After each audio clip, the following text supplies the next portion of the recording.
Thanks everyone for coming. Do you guys think people are staying away because it's forum?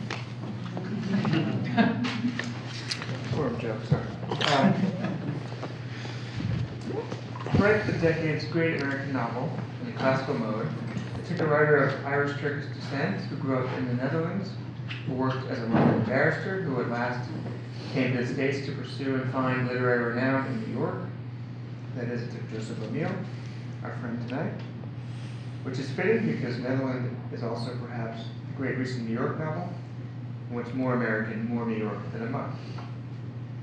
In that last book, O'Neill took the post-9/11 city and reimagined it lyrically. In The Dog, his new book, he takes Dubai and reimagines it outrageously. And yet it's not an outrageous performance. Here the author manages a subtle refining of violent effects, to use Irving Howe's phrase. A number of critics mentioned Fitzgerald when discussing Netherland, and one can see why. Fitzgerald is a favorite of most, an influence on few. That easier bandy, that perfect and perfectly natural lyricism, is Rubik's combination. But it's not worth belaboring the point. The book was not Gatsby plus cricket. Yes, there were similarities, but the older writer functions mainly as a curtain over that book, a bit shredded with repetition and compulsory thoughtfulness. It's best to see Netherland for what it is, itself. Anyway, The Dog is a different book, more philosophical in its prose and buzzing corporate talk with social media brevity. It is more formally modern. That's reductive, of course, and so suffers the simplifications of production. Well, this is only an intro, so. I spent 2 Januaries in the Emirates, fascinated, confused, overwhelmed, happy, and I thought, this would be a very tricky place to write down. O'Neill has pulled it off, brings that 40-year-old nation, whose character seems so hard to catch and hold, into vivid trompe l'oeil, and we get to hear it tonight. Joseph. Thank you, Darin. I said to Darin earlier, thank you for taking the bullet of having to do this.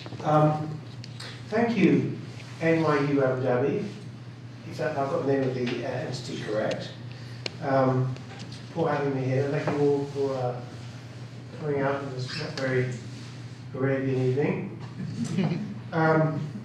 Do I need to lean over, or am I good like this as well? I'm good like this, right?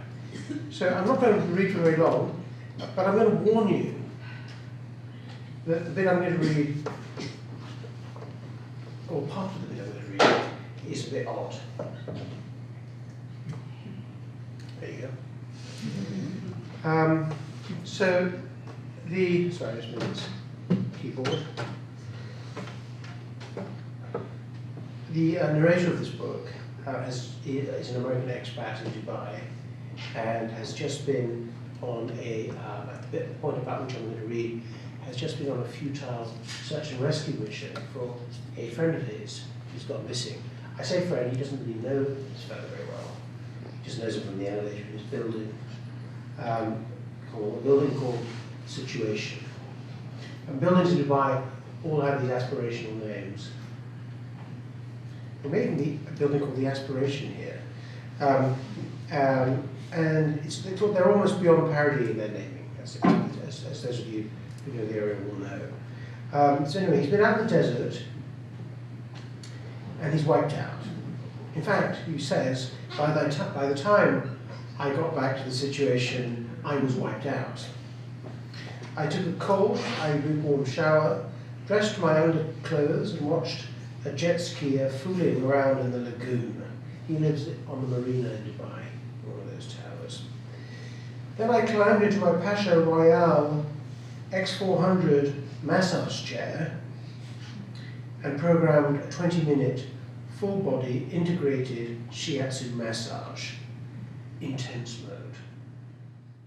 I selected ambient classics, the Pasha has built-in speakers, and pressed start bodywork. The chair and I began to tremble.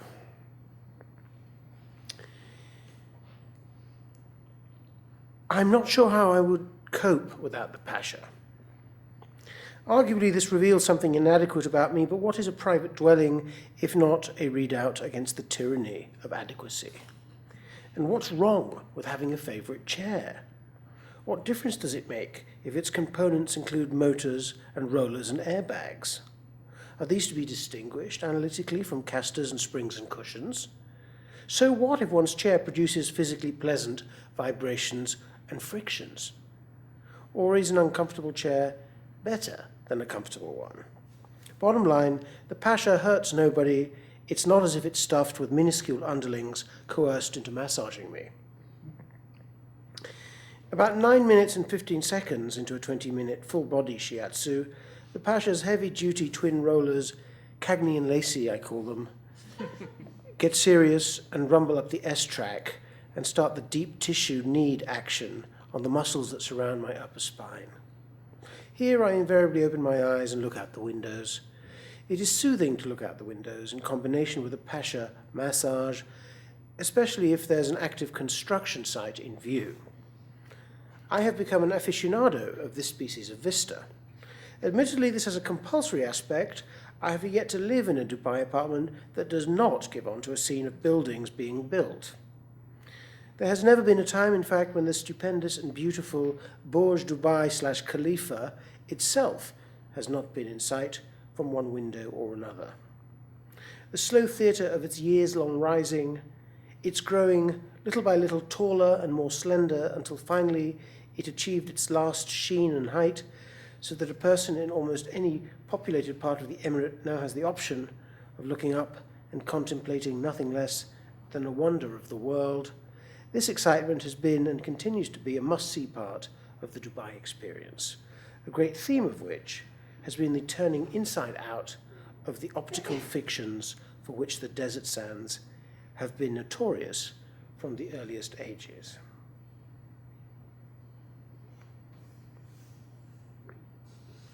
I still think about the afternoon when at a spot not far from the wilds allocated to now moribund Dubai Land, that was their Disneyland. I love that, Dubai Land. They could have called Dubai that, but no. I stopped the autobiography, that's his car, and got out into the heat and wind to take in, without the mediation of the windshield, Dubai's little row of towers, visible as if adrift, miles away across the level desert. The city could not have more resembled a Fata Morgana, and that was the whole idea. If I might psychologize, the reliance on the mirage/wonder equation is not just a marketing ploy. It is a secret revenge on the mirage itself, and only one facet of the Dubaian counterattack on the natural. The crimes of nature against man in this part of the world are not restricted to the immemorial mockery of the visual sense. The slightest effort of reflection must yield an awareness of the suffering and lowliness that these barren and desolate sands have without cease inflicted on their human inhabitants, and it cannot be a surprise, now that the shoe is on the other foot, that the transformation of this place is characterized by attempts at domination, directed not only against the heat and dust, but, as is evident from the natives' somewhat irrational hostility to solar energy and their unusual dedication to the artificial settlement of marine areas, against the very sun and the very sea. This is what happens when you fuck with people for a long time. They fuck with you back. There are some who would raise an eyebrow at my favorable aesthetic assessment of the Burj. I'd invite them to come here and see the unprecedented perpendicular for themselves, but first of all to put away ideas formed in advance about this country, the brand of which, it's fair to say, places unusual reliance on the Guinness Book of World Records, and in particular, the sections of that book for children that are concerned with the breaking of records having to do with immensities. Unless I'm mistaken, in addition to the world's tallest artificial structure, our many officially amazing feats or features include the longest driverless metro, the tallest hotel, the largest gold ring, the most floors in a building, the building with the largest floor space, the biggest mall, and I read somewhere, the most nationalities washing their hands at once. Even this last exploit, undertaken to mark Global Hand-Washing Day, and not, as the prejudger might think, a mindless stunt, suggests to me that there remains intact in this small country a joyful, properly childlike sense of the lofty, Excelsior. The construction process is interesting and sometimes gorgeous. I can't pretend to understand what I'm looking at, but nor can I deny the spectacular pleasure I get from tall rebars standing in thickets in concrete, or from the short-lived orange plastic mesh that is like orange peel, or from the patterns made by construction lanterns shining in exposed concrete interiors.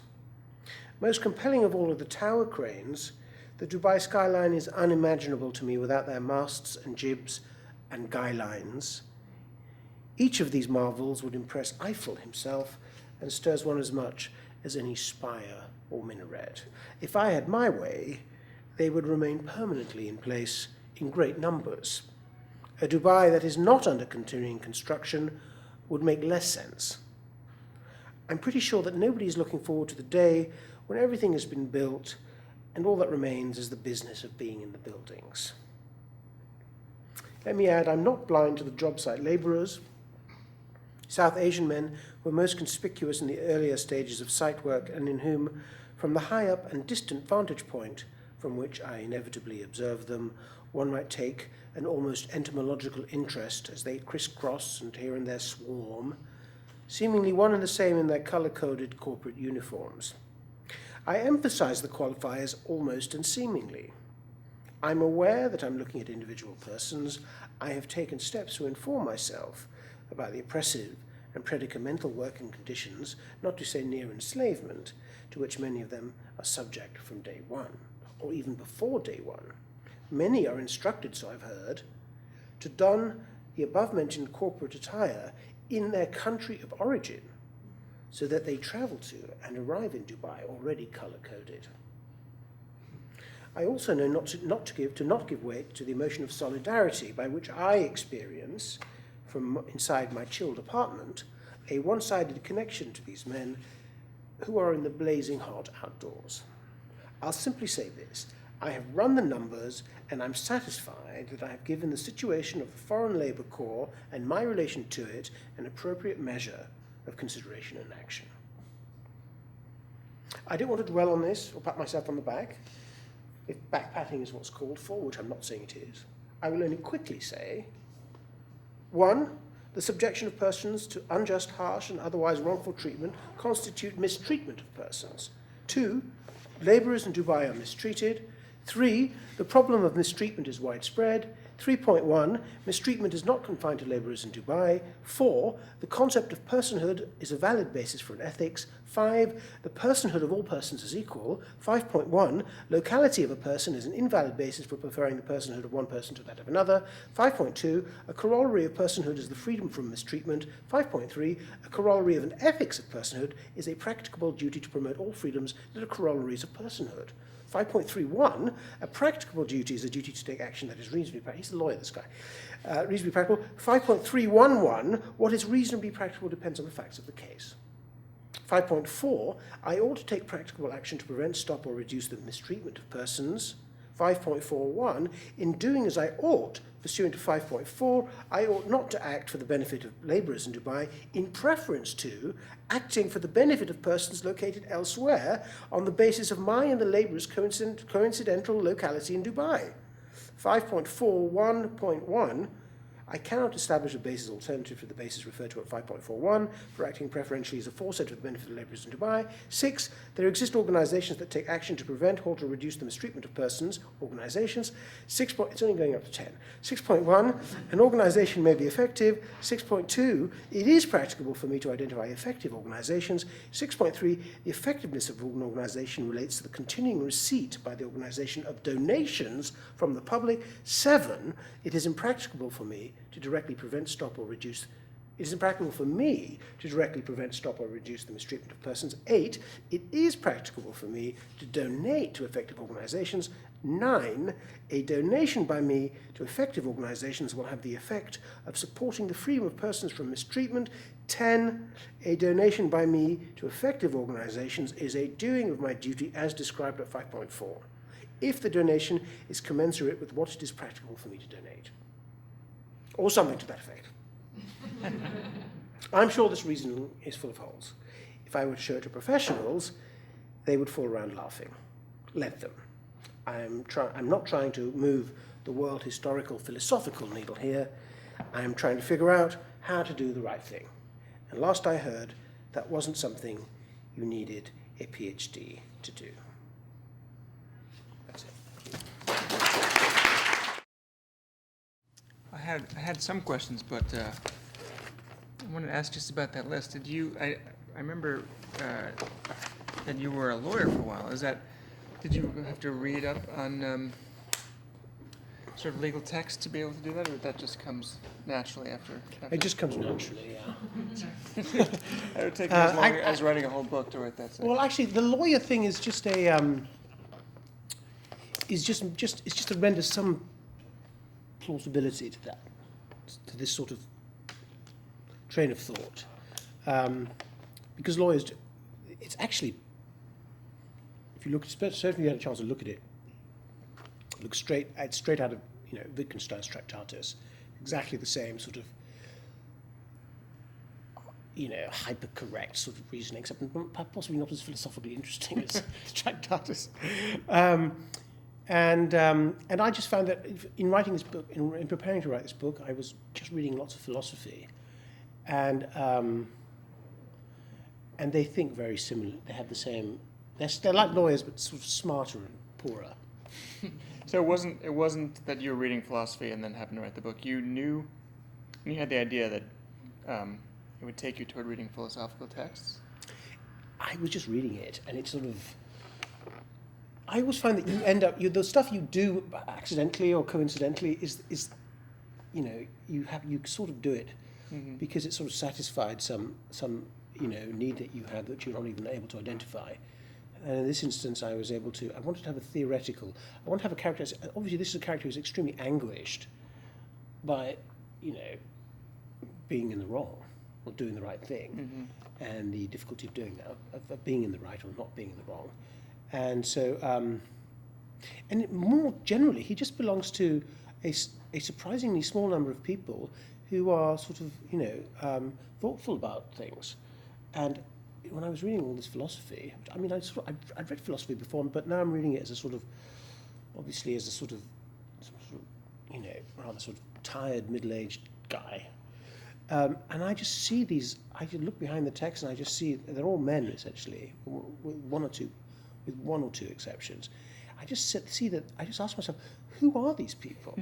Why are they writing in such detail and thinking, in such a sort of detailed, crazy way about things that very few people are ever going to read? And there's just this deep seriousness, which there's a sort of conversation, which, in addition to being kind of philosophically interesting, is also psychologically interesting. I mean, when you read Adorno, for example, when I say philosophy, I also mean theory, just general theory, not technical stuff. You just say to yourself, this guy is a psychological outlier. He really does sort of get worked up about a lot of things quite easily. And why did that lend itself to the Emirates? Or just was it coincidental? Well, because I had this inclination to write about Dubai because I'd kept hearing about it, a bit like this guy. And of course, the moment you reflect about Dubai, you realise that there are lots of things going on there, and one of which is this question of what he's just been talking about, which is the labour force, injustice in Dubai, exploitation of foreign workers, etc. And so I thought, oh, maybe that's why I'm interested in Dubai. I can sort of go into that.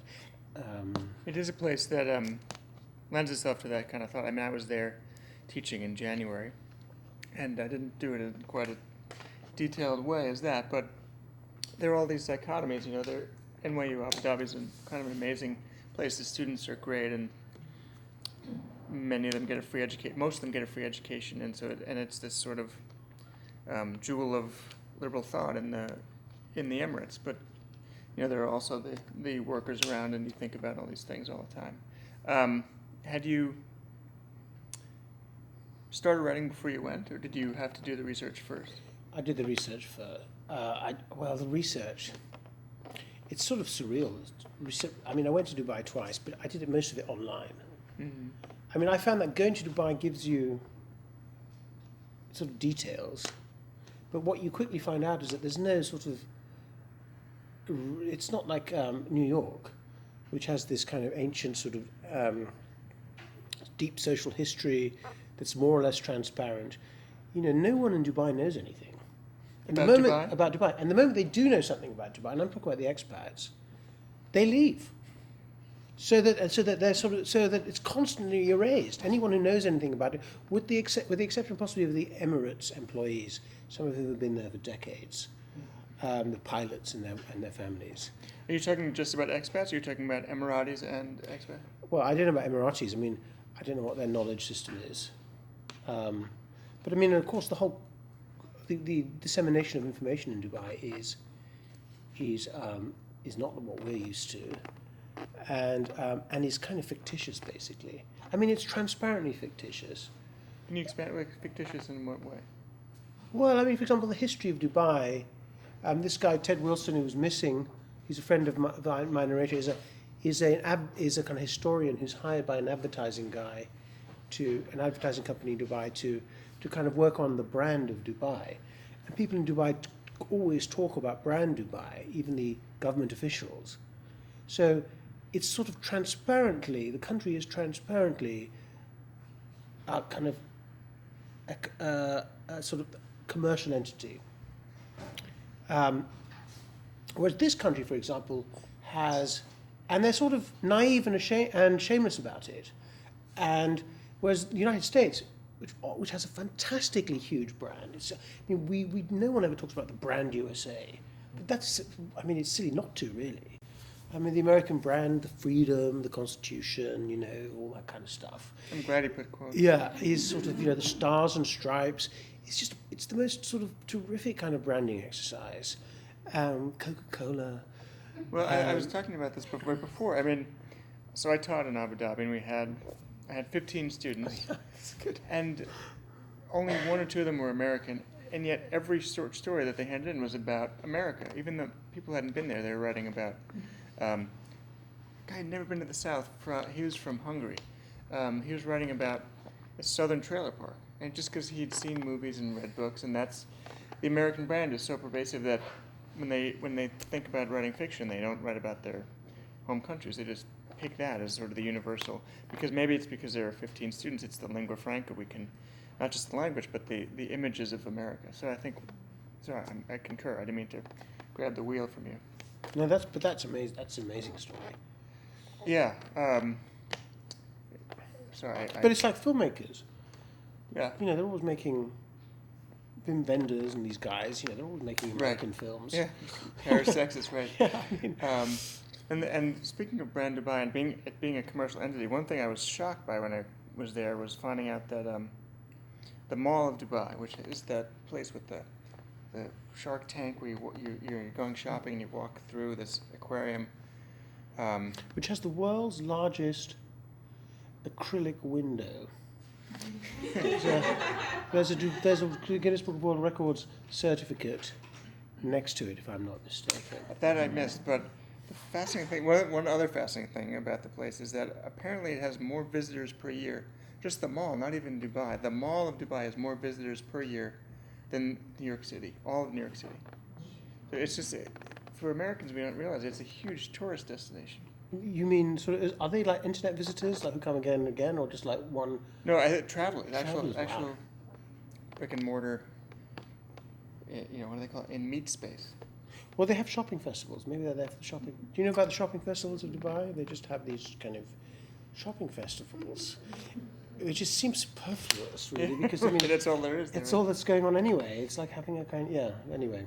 And the airport's the most trafficked airport, so it's an incredibly busy place. And for us, I think we think of it as this sort of up and coming place that one day will be that, but it actually has more visitors than anywhere in the United States. Does anyone have any questions? I noticed that you were working in first person. Just wanted to ask about whether or not you take a break and so on. Well, I just can't really write in the third person, so I'm sort of stuck with it. I mean, I think writing in the third person is such a conceptually difficult thing. Can I hear that? It's just conceptually difficult. I mean, you almost have to sort of reinvent the novel to write in the third person. Whereas if you just say, I'm just going to plug into some subjectivity, which is the first person, then I feel that there's less, you have more cover. And I also feel that that's what I'm interested in, writing stuff where, you have to, the reader has to join the dots, rather than the kind of third person lends itself to kind of, either to kind of plot and dramas, and Bob has tea and then he jumps out the window and runs down the hill and sort of doesn't come, that's that. Or it lends itself to a sort of kind of sort of playfulness about fiction, which I sort of feel isn't that interesting to me. So, and it's what I write short stories in the third person sometimes. It's just deadly boring. It's really boring short stories. Bob had tea. That's the book I'm working on now, actually. But when you mentioned just now the third person, you have to reinvent the novel. Can you talk a little bit about that? Because that's a fascinating idea. I hadn't heard that before. So the third person, you think, requires a kind of experimentation or plot? One of the other? Well, for me, yeah. I mean, I sit down and I think, well, let's say what I want to write is, but let's say I want to write Bob having a cup of tea. I can either write. That's my book. Don't. I'm sorry about it. You can have it. Okay. You can have Bob. So you can either say Bob has a cup of tea, and then you immediately say, well, who's saying that Bob has a cup of tea? How do we know that Bob is having a cup of tea? Haven't I read that before somewhere, that Bob is having a cup of tea? Or you can have it from Bob's point of view, which is much more interesting. Which is that, I think I'll have a cup of tea. and this tea tastes good, you see? I've got to run home and make some revisions. But no, I'm just saying that's what it feels like to me. I may yet write in the third. Write something. Maybe my next book, if I'm really stuck, then I'll try it. As I mentioned in the intro, you moved around a lot. You're a peripatetic guy. How has that affected the choice of this novel and then being a writer in general? Because it seems like maybe that sort of background would lend itself to the Emirates, where people are so transient. And then, in terms of being a writer, does it lend itself to feeling on the outside of things? Yeah. So I'll answer that in two questions. First of all, as regards the Emirates, it does lend itself to writing about the Emirates. I don't have a kind of viable culture that I can report on. I don't have a childhood. I grew up in Holland as a kind of expat. I had very specific experiences there which are not of interest to anybody. Very few readers would say, "Oh, that's me. That's my story you're telling." Whereas if I'd grown up in America, I could always write something and everyone would connect to it, even in Abu Dhabi. It would either be familiar to them, or they would be familiar to it from culture, and they'd connect to it in that way. I don't have that. So Abu Dhabi, somewhere like Dubai, is a very interesting. It's kind of the world of being a foreigner. But has that been a hurdle, or has that been a benefit? The not having the easy thing to tap into? It was a definite difficulty when I started off writing, because I just wasn't able to write that novel about my childhood that everyone seems to write, and or indeed Ireland. I mean, if you grow up in Ireland, you can just write about your abuse at the hands of the priest and the stuff that happens to Irish children. And everyone knows it. I mean, there are still novels being written about the trauma of the Irish childhood. They're still being pumped out because that's, a well understood thing that one writes about. I didn't have that. I had a very, very kind of boring and kind of happy and very kind of middle of the road childhood in Holland, in The Hague, which itself is this sort of epicenter of kind of quietness. And but I just want to say one thing about Dubai. Of course, the reason one writes about, I was interested in Dubai, and I'll come back to the rest of the question in a minute. The reason I write about Dubai isn't because it's this kind of other place which is so weird, and I'm just going to go there. It's a barrel with fish in it, and I'm just going to shoot them for the length of a novel and sort of laugh at it and satirize it. It seems to me that the interesting thing about Dubai is that it's a young country which has yet to develop the sort of mechanisms of opacity. It's got certain opacities in it, which sort of blow up in its face, because everyone says, oh, it's secret, it's not a democracy, it's transparently secretive, put it that way. And transparently, the power is transparently in the hands of the ruler and his family and his clique. But obviously what's interesting about Dubai is that it's a way of thinking about. So obviously, what's interesting about Dubai is that not it's this outlying kind of laughing stock country, which we can point a finger at, but because it's actually, it seems to me anyway, very very similar to our country, to this country, in all sorts of ways, But anyway, to go back to this question of nationality, and I suppose it relates to what I've just said. The interesting thing about writing from the point of view of the foreigner who's abroad, for me, is the crisis of what do you pay attention to? What does the foreigner pay attention to? And I mean, if you're an American writing about America, you say, well, I know what I'm going to pay attention to. I'm going to pay attention to Americans. And you're effectively privileging Americans, and you're effectively saying that, I mean, the decision of what to write about is a kind of ethical, a political decision. And so if you're writing about domestic stuff, about American stuff, you're given a pass almost on that. And I suppose the question then becomes, well, which bit of America do I write about? And then you say, well, that's an ethical issue as well, I suppose, as well as an imaginative issue. But if you're a foreigner, either a foreigner come to America or you're a foreigner who's an American displaced abroad, then you have this very interesting question of what do I pay attention to? What does it mean to pay attention to something? And what are the problems? And what sort of, and the anxieties and difficulties surrounding that. And we have, as you see from this, the extract I read, you take this, if I look out the window here, I see Washington Square, I'm basically politically inert. I look at it, I see the beautiful trees, etc. But you have the same view in Dubai. If you've just arrived there, then you see the workers in the sun. You're confronted with inequalities of the workplace and exploitation. Whereas here, there's no exploitation on view. It's all happening somewhere else. It's all happening in Dubai. It's all been outsourced.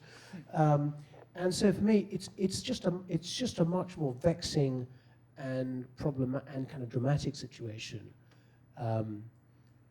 to be in a foreign, and also interesting, and it has to do with all these things like globalization and stuff, which I feel are things which I'm interested in.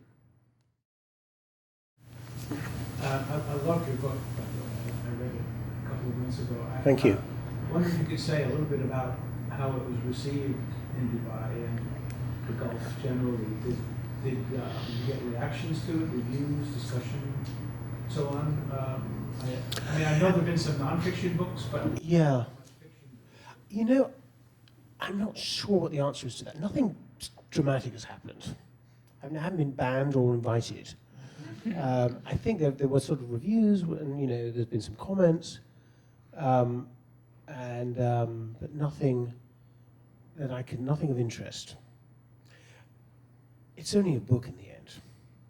If I'd made a TV show, it would have been different. But there are so few books out there. I'm sure it must have received a lot of attention. I'm curious. Maybe they haven't. Maybe they're just. If they think it's critical, the strategy is not to mention it. Well, I mean, they could have banned it, I guess. I mean, that happens to lots of novels. But I suppose it was a bit late. I think it's for sale. I think it's definitely. My understanding is that it's available. You can buy it if you're in Dubai. But I just don't have any knowledge of the. There's been some stuff. I remember noticing some stuff a while ago, but it wasn't significant. Which is, I mean, they have I suppose it's, the cultural kind of industry, the cultural industry in Dubai isn't quite up and running yet in the way that it is here. Yeah, they seem really to be hungry for a literary community, but don't necessarily have one yet. Which is the opposite of America, basically.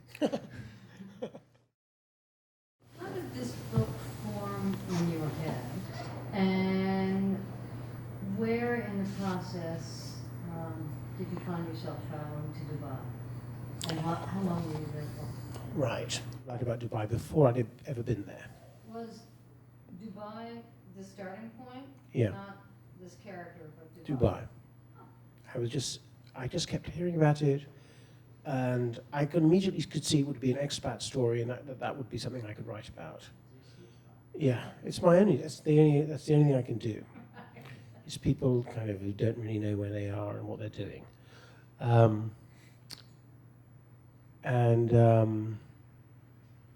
then I went there twice. I went there just as the economy was collapsing, January 2009.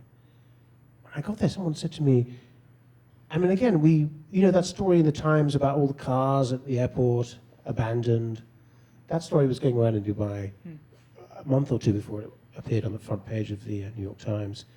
But I remember a realtor telling me that she hadn't sold an apartment in Dubai for anywhere. No apartment in Dubai had sold for like 6 weeks. Not a single one had sold, or more even. So everyone was leaving, everyone was losing their jobs when I got there. They were all pretty phlegmatic about it. I was amazed at how resilient they were. The people were just saying, well, we'll just have to go home again. It would have been almost like it was a dream and the dream is now over. They all loved it. And then I went a couple of years later, for about a week, 10 days. And that was it, that was plenty. So, the thing about Dubai life is that it has very specific challenges. There are hotels, you hear the same story again and again. There are very specific, the topography of the expatriate life is very simple. You're in your apartment building, then you go to the hotel, maybe you go to your office, and then there's a few, bars in the hotels, the beach clubs, and that's pretty much it. And then you might have some recreational stuff in the desert or in the sea. Maybe one more question, yeah? Yeah, a follow-up question on reception. The other day, I was hanging out with, I think some of you know Dan Gunn. Oh yeah, Dan Gunn, sure. You had done something maybe in the American University. I just read the John Banville review, and we were talking about it, had been reading your book, and his take that this was satire. And I think Dan said you were not happy that this was received as satire, and really felt that it should be read more seriously as a philosophical novel. You've actually touched on both of those. Well, I said that to Dan in private. But you brought this up. You Right. said this is not a satirical novel, and then you also said earlier, Yes, in fact, absolutely. This grows most seriously out of my readings of philosophers like Adorno and so. So it's a question about satire and philosophy. Right. Well, no, first of all, I said that to Dan, but John Banville's review, which just come out, which is, I've got no complaints about that. I'm fantastically grateful for. That's in the New York Review of Books, in case you're all interested, in the current one. But the thing about satire, I just felt that, it was an offhand comment I made to my friend Dan, which is that, if you're a reviewer and you sort of want to get the review over with, you just say, oh, this is a satire, and then you just move on and sort of describe the plot, as if somehow, oh, well, that's whereas I feel that satire is only really powerful in the context of censorship. When you're writing, when you're mocking something, which cannot otherwise be mocked. So that literature, any kind of political situation or any situation is easily mocked now on television or on the internet. And so back in the day, of course, we think of English language satirists like Swift, etc. We think, well, it had to be done in literature because there wasn't an alternative. So now I think that satire is a kind of novelistic move. It might be different if you're an Emirati citizen, though, right? If you're an Emirati citizen, of course, it's a super viable and brave and valuable kind of form. But so when you were talking before about the problem of shooting fish, that is what you think satire from a Western writer about Dubai would risk? Oh yeah, for sure. You know, just find somewhere and just mock it. And there are lots of sort of. In fact, one of my character in this book is he's quite sort of. He's on the one hand sort of horrified by stuff he sees in Dubai, but on the other hand he's sort of. He's equally horrified by the sort of kind of superiority of these kind of critics writing in the English newspapers mainly, who sort of say what a kind of nightmare Dubai is and how they're exploiting the labour, as they sort of sit in their houses in London, which have been built, on the backs of 200 years of kind of empire, and that's fine, it's okay, so the hypocrisy and all that, he's very sensitive to that, and I think I would sort of agree with him on that, a lot of that stuff. That seems like maybe a good place to stop. Thank you, and thanks everyone for coming. I don't know, are they selling books? Is there books for sale here? Do we know? No? Hopefully there are books for sale. But thank you everyone for coming out in the snow. And thanks to NYU Abu Dhabi for hosting.